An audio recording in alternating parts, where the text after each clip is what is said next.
This is chapter 9, Helping Clients Feel and See Things Differently by Jonathan Amara, Alan Cuellar, Kaylee Hanzik, and Omar Vega. When thinking about working for social change, there are several things that we can do. First off, addressing systemic issues as clinicians is imperative. We should recognize that clients' emotional distress is often due to the factors that they can't control, such as socioeconomic status and politics. We should be engaging in workshops and community training and media presentations, keeping ourselves informed and educated on everything current to keep working for that change. And as clinicians, we are encouraged to participate in political and social action campaigns and protests, such as Walk for Hunger and Take Back the Night. And these are great ways to show that we are ready to make change and that we are here working and not just standing by and we are being active. And we have a social responsibility to that transforms into activism. And this responsibility promotes structures and processes that encourage growth and development while opposing all types of oppression.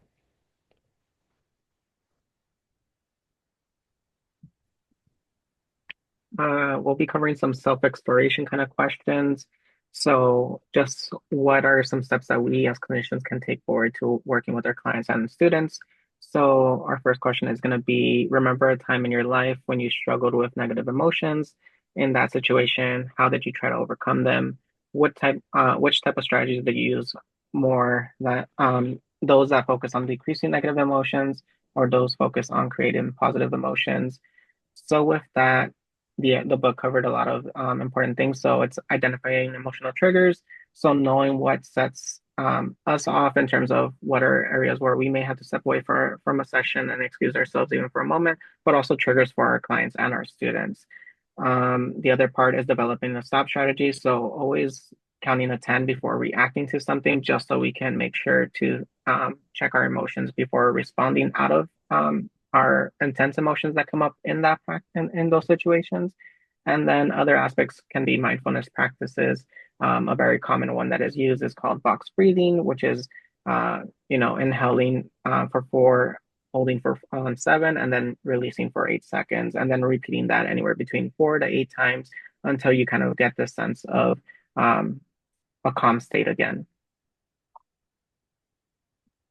For our next self-exploration, so the question was, when you were growing up, what messages did you get from your family, culture, or religion about how you should or should not feel about show feelings?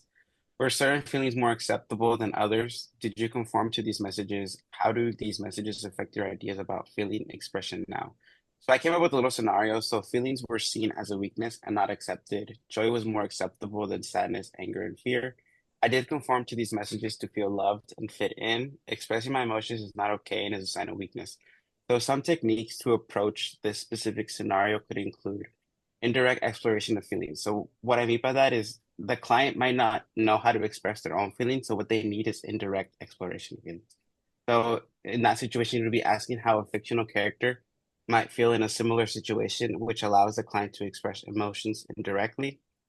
Another one can be a self-comment technique, such as leaves on a stream, and what that pretty much looks like is the client is imagining a stream and they're putting their thoughts, negative and positive, into leaves, and they're seeing those leaves move along the stream. And that's just almost not a recentering technique, but it works towards recognizing that some thoughts have more presence in your mind than others. So it's more just like, yeah, a calming technique. And then the last one is identifying emotional triggers. So the self-exploration I examined was basically being stuck in a rut. Think of a time when you were stuck in a rut. What things did you find helpful in getting a new perspective? In addition to the things that um, our colleagues mentioned earlier, biggest thing I found was reflect on the situation. What am I doing? What is happening around me? Are there extenuating circumstances? What aspects of the situation can I control, and what aspects of the situation can I influence? The next question to ask yourself, are you really stuck? Is it something that you can approach differently? And what flexibility do I have in this situation to change it? Distinguish between um, is this my life or is this just circumstances?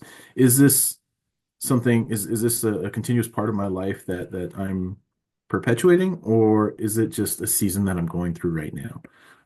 When things are temporary, they're a lot more easier to accept and overcome.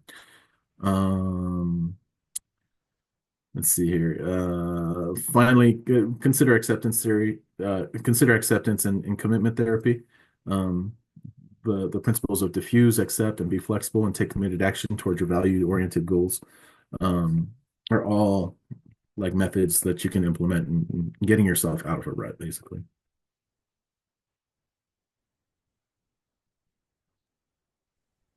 Another self-exploration question is, there are a number of self-help apps for people who want to experience more positive emotions and be happy.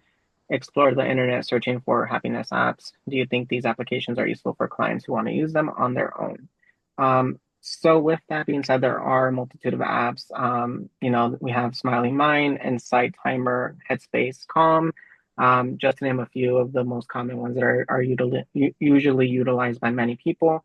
And they are really great for various reasons. They have a multitude of meditation practices, mindfulness breathing techniques, and also facilitate the process of getting into a mindfulness setting and how to be in there in that space. Um, some of these apps are free for students if they use like student accounts, and as well as people in the profession. We may be able to utilize some of these free free subscriptions for them. Other aspects include mood tracking and emotional awareness apps. So there's like Woobot that I've worked with briefly with some students, and it kind of uses AI chatbots using cognitive behavioral therapy techniques. Additional examples could just be like discussing how tracking mood can reveal patterns, and then other apps that and why are the apps useful? Could be it's because they provide accessibility and immediate support.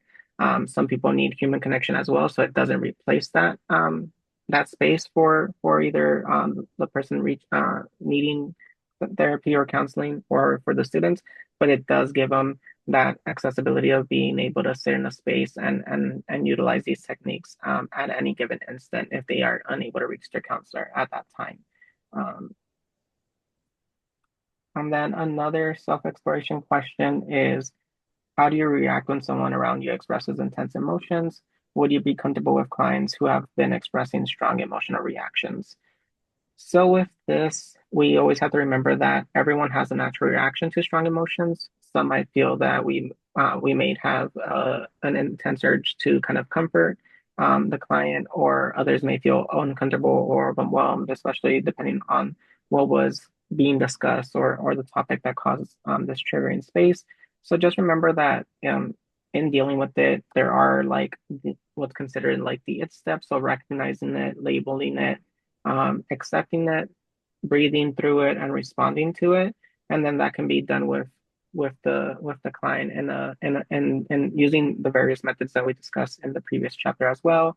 Another part can also just be in using box breathing that we also mentioned, just to kind of get us in a calmer state to be able to reflect on what's being discussed.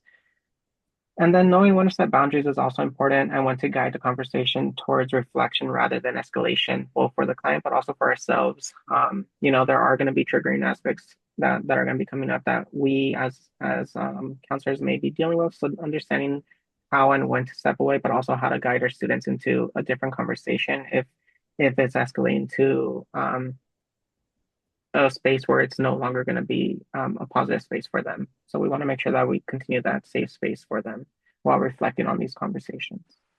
Thank you. That's chapter 9.